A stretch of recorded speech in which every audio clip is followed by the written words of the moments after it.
Microwaves may soon offer more than heat for last night's leftovers.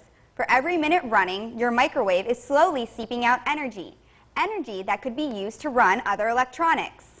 A team at the University of Tokyo is researching harvesting the power leaking through your microwave.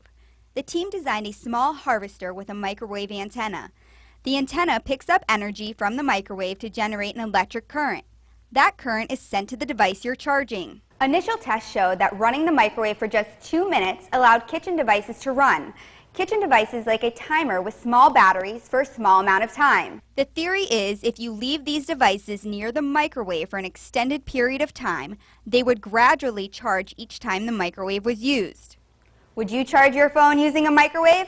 Head to the Local 15 Facebook page and leave your comments. I'm Jordan Early, Local 15 News.